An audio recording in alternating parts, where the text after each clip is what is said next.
Bienvenido, Daniel. Muchas gracias por darle esta oportunidad al Grupo La R. Y para iniciar, quiero preguntarte, ¿cómo fue que nació tu amor y tu pasión hacia las pinturas, hacia el arte? Sabiendo que tu perfil es científico, ¿no? Heidi, ahí está.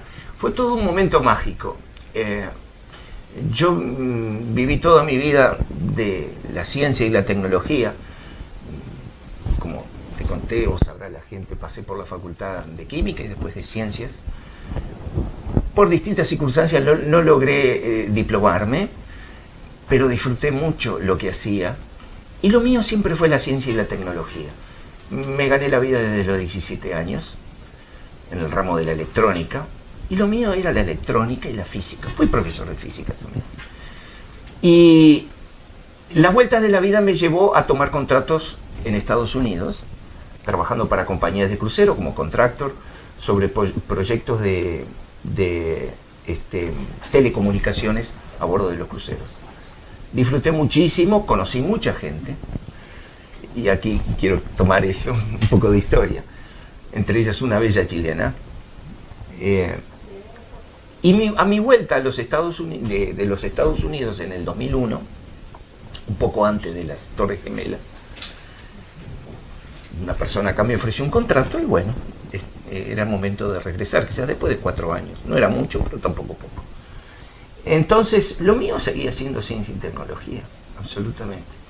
Me mudé a un lugar muy alto, muy lindo, muy místico, le llamo yo, en un piso 16 sobre la avenida 18 de Julio y el edificio Leyendas.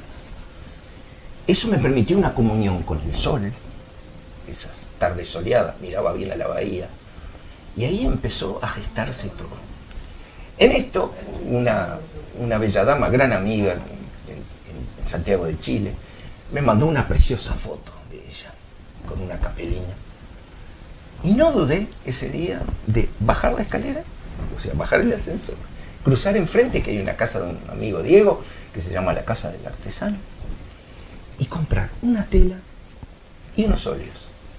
Y la empecé a dibujar, y la empecé a pintar. Y me gustó. Así nació eso. Primero, por eso te lo ponía como referencia. Comunicación va, comunicación va. Le mandé la foto, qué lindo. Bueno, se lo llevé personalmente después a Santiago. Y ahí se inició. Pero esa comunicación, Heidi, con el sol y esas largas siestas a veces, esos días de relax, comencé a tener sueños que eran muy lindos, muy motivadores, muy fascinantes, sobre una bella dama que está pintada en un cuadro, contemplando un escenario extraterrestre, raro. Y yo la veía desnuda, como si el medio ambiente no le afectara. Y qué cosa curiosa, con 2 soles, un sol amarillo, un sol rojo. Era muy recurrente eso. Hasta que también crucé enfrente y compré yo creo que te lo mostré en mi estudio de ahí atrás. Lo pinté y me gustó. Y bueno. Y después dije, ¿y esto qué hacía? Y bueno, ella había sido llevada por un viaje fantástico a una civilización de otro mundo. Porque era otro mundo, 2 soles. La ciencia me hacía saber que la mayoría de los sistemas planetarios que existen en este universo son binarios, y algunos de 3 soles. O sea, un sol por acá, otro sol por allá, y el planetita pobre girando, siguiendo las leyes de Kepler, girando donde puede. Entonces, era obsesivo. Tú verás que el trasfondo de mis estudios de astronomía y de cosmología también se metían en mi fantasía. Sí. Como yo te hablaba hoy, la coctelera. Y bueno, comencé a hacer eso y empecé en una etapa muy figurativa de mis inicios. Figurativa porque yo dibujaba y pintaba cosas que son interpretadas por los ojos fácilmente por mí y por los demás, porque yo ya estoy mandándole el mensaje de lo que es. Tú viste ese cuadrito que te lo mostré, ves una dama que está de espalda mirando algo, identificás. Eso es muy figurativo. Bueno, comencé a hacer esa serie que todavía se prolonga hoy, porque como te dije, en el año 19 tuve la fortuna de poder hacer mi primer viaje a Egipto, que disfruté muchísimo, 20 días. Por eso esa primera serie hoy ya no es tan figurativa, pero es más bien mística, abstracta. ¿Me explico? Es una cosa así. Porque en el medio hubo otras series y otras influencias también. Entonces, tu pregunta concreta. Mi background sobre ciencia y tecnología, de lo cual estoy muy orgulloso y soy un feliz y devoto seguidor del método científico. Bien, en base a eso, en tu perfil científico y ahora que sos pintor, ¿cómo se siente la vida? ¿Cambió? Muchísimo, sí. Muchísimo, Heidi, te digo ¿Cómo es la vida del artista que mezcla el perfil científico? Porque muchos cuadros tienen mucho de espacio. Mucho trasfondo cosmológico, científico y también místico. El misticismo para mí es una pieza clave también para entender mi producción. Te explico, hasta los 60, yo tengo más de 60. Yo tuve la suerte de colaborar con un proyecto de un señor italiano, fallecido ahora, y bueno, y después ese proyecto, dos empresas bastante importantes en el rubro de la construcción y en el rubro de la minería. Yo estuve 8 años, casi desde que volví del Uruguay. No, primero estuve en una compañía del esposo de mi hermana, trabajando desde el año 1 al año 8.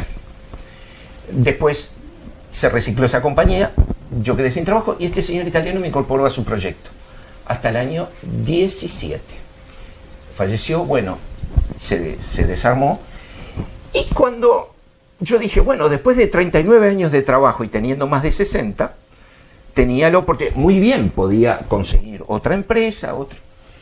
Y dije, ¿sabes una cosa? Aún ganando mucho menos, porque la persona que se jubila gana menos. Dije, me voy a dedicar a lo que me gusta, lo que me está gustando desde el año 1 y que me dio satisfacciones, como te dije, en el año 5, que tuve la suerte de ganar un premio internacional de pintura.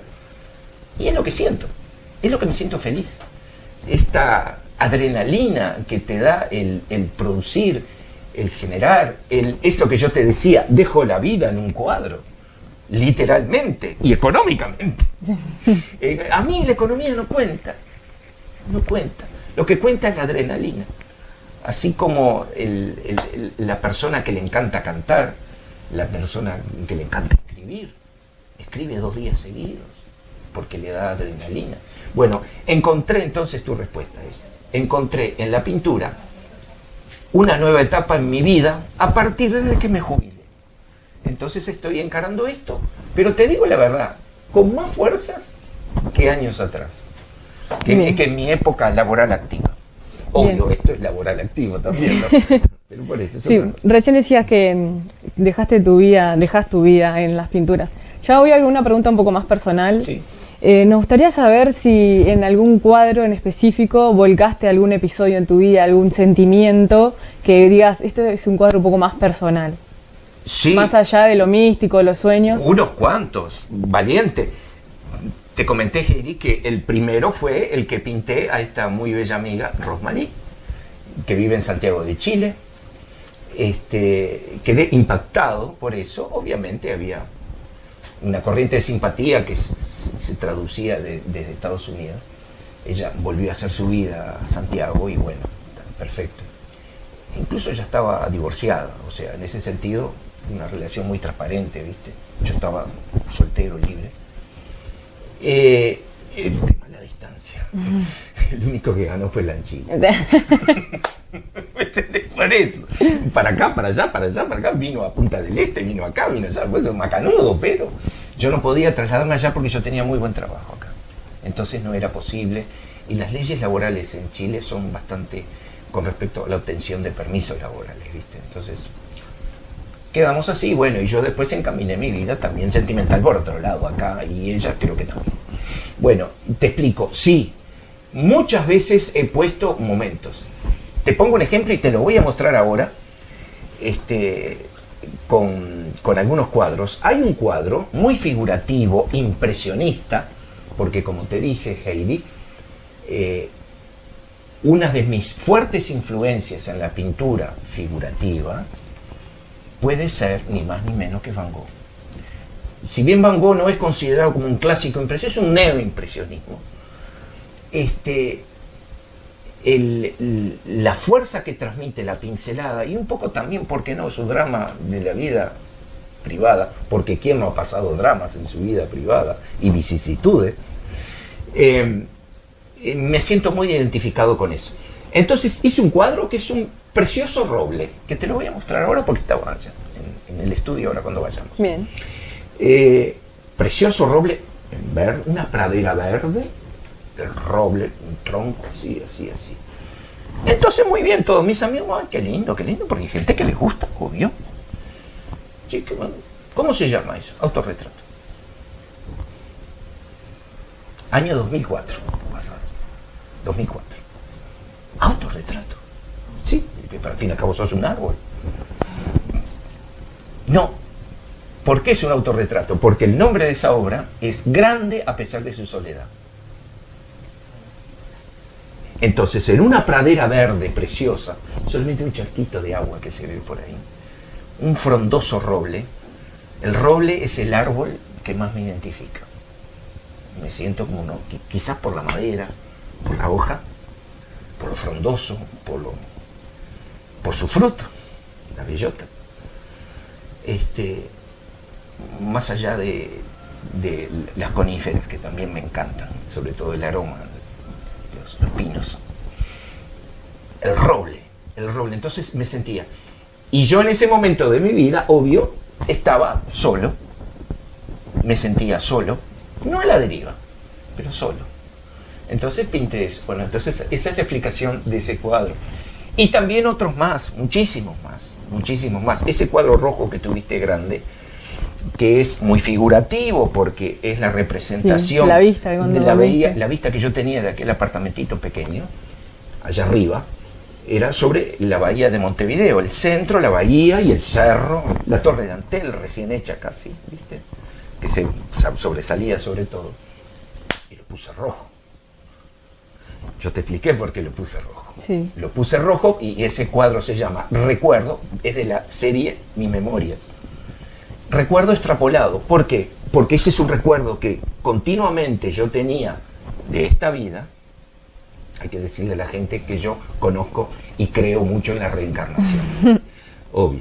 Entonces, de esta vida, pero con otras vidas. Y quizás esas otras vidas pudo haber estado en otro lugar, en algún planeta con 2 soles. De ahí esa influencia. Esos gigantes gaseosos rojos, los planetas rojos, son muy comunes también en los sistemas planetarios, en los exoplanetas. Así que esa es la explicación. Obviamente, esas emociones muchas veces están. Cantidad de cuadros que me acuerdo, tengo más de 130 cuadros elaborados en estos 20 años. Muchos que se llama Sorrow, lo tengo acá, yendo para el atelier, acá en la galería que tengo larga, te lo voy a mostrar, está marcado. Sorrow quiere decir tristeza, son estados. En general, soy muy cauto en no trasuntar mi estado emocional, quizás por timidez, ¿me entendés? Pero sí lo hago, a veces me expreso con las pinturas. Si tú ves un cuadro cuya paleta es altísima, dirás, el tipo está bien, está alto. Otros cuadros que generalmente la paleta mía baja nunca es baja. Yo tengo una paleta muy alta. Pero sobre todo el tema de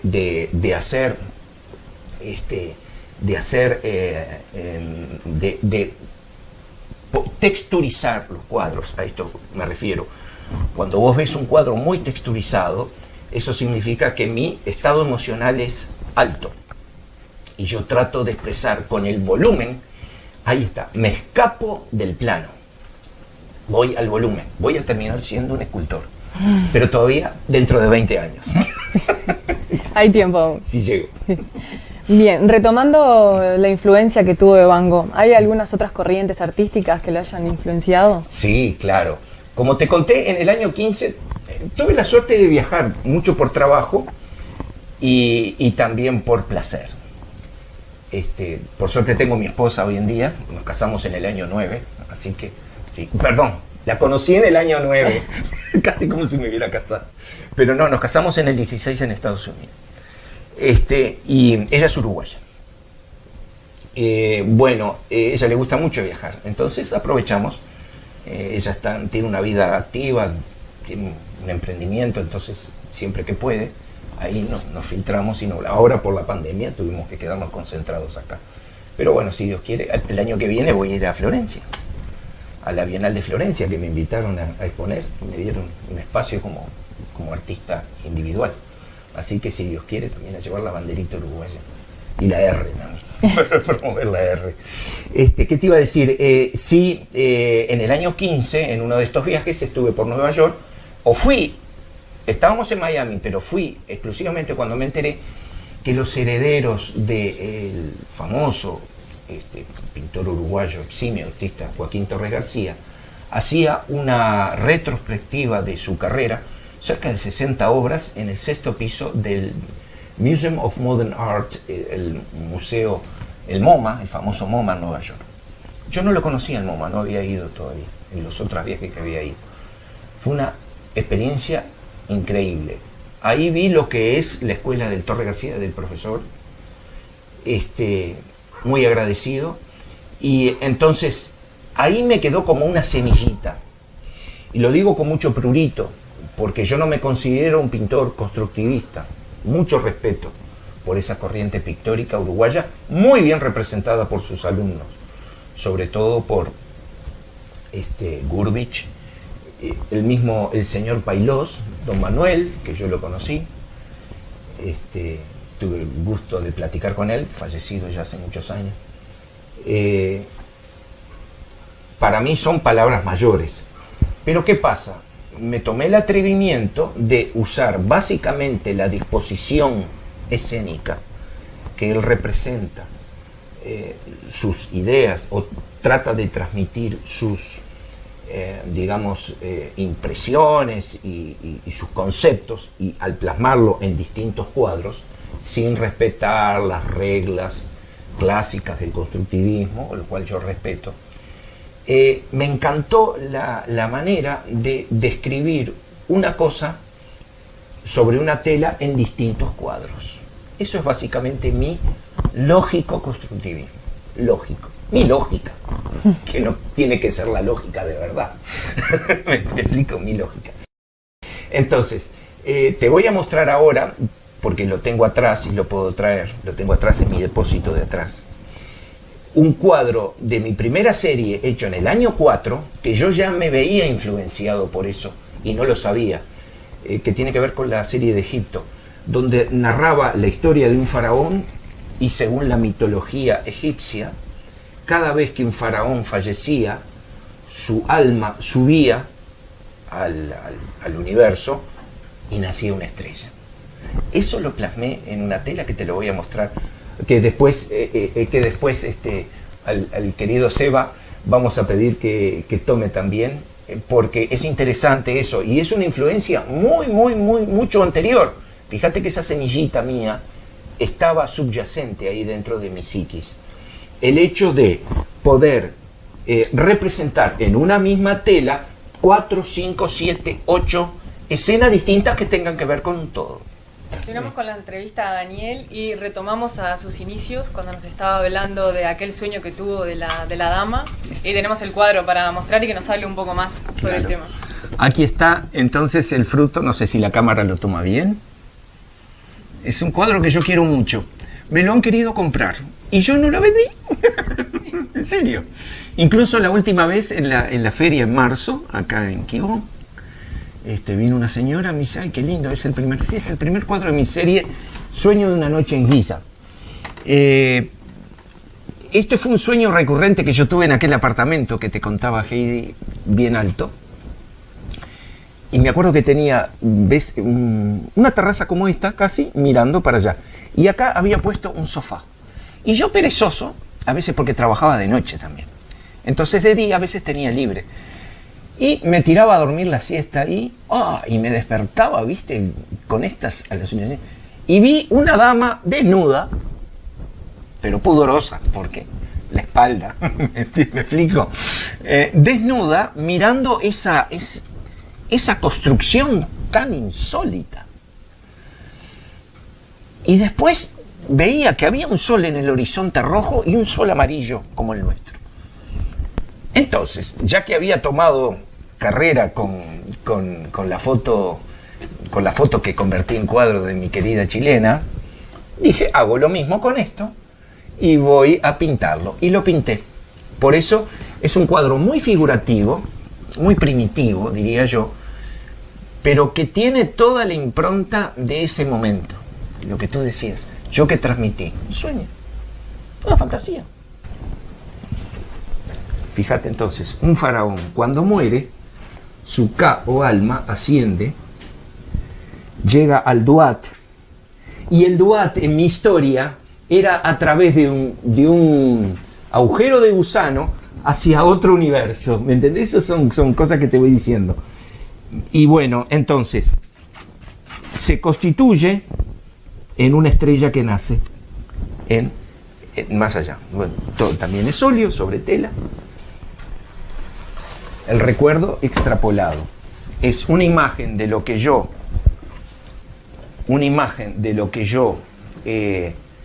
veía todos los días, pero dije, no lo voy a pintar con los colores naturales ni con el sol. Me dice, no, era el sol al atardecer. Macanudo, pero no es el sol al atardecer. Es como si fuera, ese sol mío fuera un sol gigante rojo, entonces bañado. Dicho sea de paso, se los digo, chicas, este color es mi favorito. Se llama rojo de Garanza. En la tinta o óleo Acrylex, que es el que yo uso fundamentalmente, que es el brasilero, que es muy bueno, se llama rojo de Garanza. Me fascina ese color. Y la combinación, ese rojo con el naranja. Me fascina. Esto fue. Bueno, esto correspondió entonces, fíjate, después que yo volví de Estados Unidos, volví con ese fanatismo. Incluso sigo haciendo cuadros cuasi constructivismo, como ese que tú tenés atrás, ¿ves? ¿Me entendés? Es esa idea de dividir la imagen, como yo te decía, Heidi, en diversos fracciones. Esa la tengo subyacente y difícil que me abandone por mucho tiempo. O sea, voy a seguir todavía. Pero me encanta, este cuadro, me encanta por el tono verde. Para mí no es un tono común. Para mí el tono común es el rojo, el naranja, quizás el amarillo, después el azul y después el verde. Responde a la en sí puede ser de la serie de Egipto o de la serie Génesis. Yo tengo una serie que se llama Génesis. Génesis, ¿qué significa Génesis? Génesis es el inicio de las cosas, la génesis de algo. Entonces, yo trabajé esa idea por mucho tiempo, sobre todo por esos años, año 4, año 5. Y también lo uní con la idea o la concepción que yo estaba trabajando. Yo, por ejemplo, en la Embajada de Egipto mostré este cuadro como perteneciente a la serie de Egipto. ¿Por qué? Porque el tema de esto es Nun, aguas primordiales. Nun, ellos le llamaban Nun al Génesis. Nun, N-U-N, aguas primordiales. O sea, según la mitología egipcia, en un Génesis, en un principio de los principios, eran todos agua en ebullición. Entonces no se me ocurrió mejor idea que utilizando el poliuretano expandido, hacer como si fueran burbujas. Y bueno, esto era color un poco más clarito, obviamente con el paso de los años se oscureció, pero en algunos lados le apliqué este óleo, en otros no. Y bueno, y con el color fundamentalmente así. Este va a estar también en la muestra. Y como te contaba, Heidi, también hecho en el año, un poquito después, en el año 8, es una fotografía de la pirámide. ¿Viste las 3 pirámides en Giza? Hay 2 grandotas y una un poco más pequeña. La más famosa se llama Keops, que fue donde yo entré, incluso tengo fotos por ahí. Entré a la pirámide de Keops y estuve al lado del sarcófago del rey, que era de granito. Una experiencia única en la vida. La del medio se llama Kefren. Kefren era el hijo de Keops. Y después, Miserinos, la que está ahí, era el hijo de Kefren. Quiere decir que es abuelo, padre y nieto. Las 3 pirámides que están en Giza. Vamos a mostrarlo, sí, porque ves que contiene Heidi y Clementine, contiene el rojo de Garanza. Me fascina ese color. Te explico un poco. Esto es un collage de poliuretano expandido sobre tela y óleo. Y tiene el detalle de 3.